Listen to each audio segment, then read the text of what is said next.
Bilal and the Lost Prayer Time.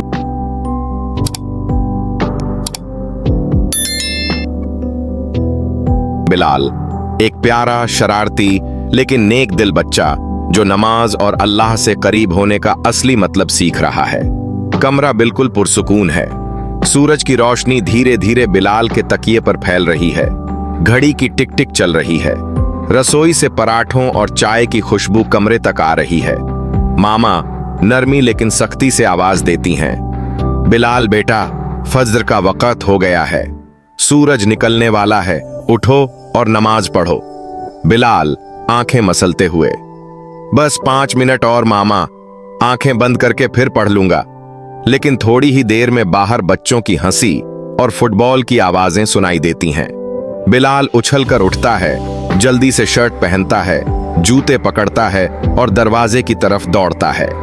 मामा नरमी से रोकते हुए, रुको बिलाल, तुमने अब तक नमाज नहीं पढ़ी। बिलाल मुस्कुराते हुए, बाद में पढ़ लूंगा मामा, वादा करता हूं, दोस्त इंतजार कर रहे हैं। मामा हल्की उदासी से लेकिन ठहराव के साथ, बेटा, नमाज खेल के बाद नहीं, उससे पहले होती है। मैदान हंसी, भाग दौड़ और शोर से भरा हुआ है।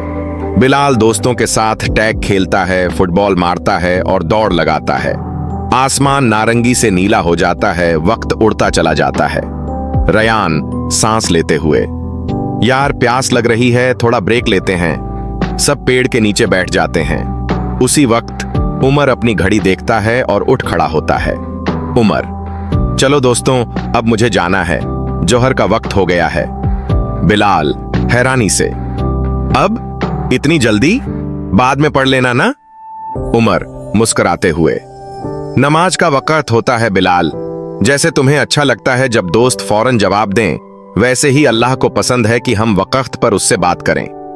बिलाल सोच में पड़ते हुए, मैंने तो कभी ऐसे नहीं सोचा। बिलाल एक छायादार पेड़ के नीचे लेटा है। हवा हल्की सी चल रही है, लेकिन दिल भारी सा लग रहा है। बिलाल अपने आप से, मैंने फज्र छोड़ दी और अब जोहर भी निकल रही है, दिल अच्छा नहीं लग रहा, क्या अल्लाह मुझसे नाराज होगा? एक सूखा पत्ता उसके सीने पर गिरता है। वो धीरे से उसे उठाता है और सोच में डूब जाता है। तभी एक नर्म सी म्याऊं की आवाज सुनाई देती है।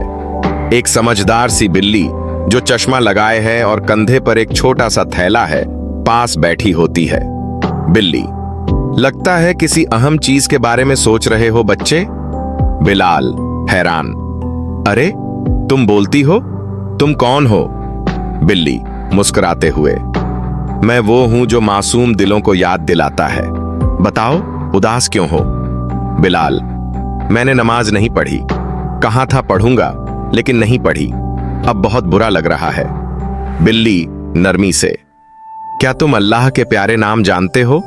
अर्रहमान, बहुत ही मेहरबान, अर्रहीम, बेइंतहा रहमत वाला। बिलाल, लेकिन अब तो देर हो गई ना।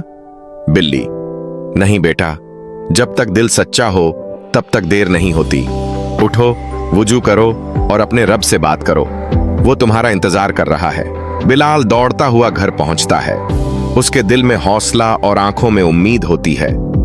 बिलाल उत्साहित होकर, मामा, मुझे नमाज पढ़नी है, अभी। मामा चूल्हे से मुड़ती हैं, पहले हैरानी से फिर खुशी से। मामा, अरे मेरे बेटे, आओ चलो वुजू करते हैं। पानी की आवाज हल्की होती है। बिलाल अपने हाथ, चेहरा और पैर धोता है। हर स्टेप पर बिस्मिल्लाह कहता है। नमाज के बाद बिलाल थोड़ी देर जानमाज पर बैठा रहता है, हाथ उठाकर दुआ करता है। बिलाल धीरे से, या अल्लाह, मुझे माफ कर दे, मैं हर रोज नमाज पढ़ना चाहता हूं, तुझे राजी करना चाहता हूं। वो मामा की तरफ मुड़ता है और उन्हें जोर से गले लगाता है। बिलाल आंखों में आंसू लिए, मामा, दिल हल्का हल्का लग रहा है, जैसे अंदर से सब साफ हो गया हो। मामा मुस्कुराते हुए, यही तो नमाज की ताकत है मेरे बच्चे, जैसे पानी जिस्म को साफ करता है, वैसे ही नमाज दिल को साफ करती है। ये फर्ज नहीं, अल्लाह का तोहफा है। कहानी से सीख, मॉरल, नमाज में देर मत करो। अगर कभी भूल भी जाओ तो सच्चे दिल से वापस आ जाओ। अल्लाह हमेशा माफ करने वाला है। नमाज बोझ नहीं, अल्लाह से मिलने का वक्त है। यही तुम्हारी सुकून की राह है और जन्नत की चाबी भी। अगर आपको हमारी कार्टून कहानी पसंद आई हो तो हमारे चैनल को सब्सक्राइब करें और बेल आइकन को दबाएं ताकि हर आने वाली कार्टून कहानी सबसे पहले आप तक पहुंच सके। थैंक्स।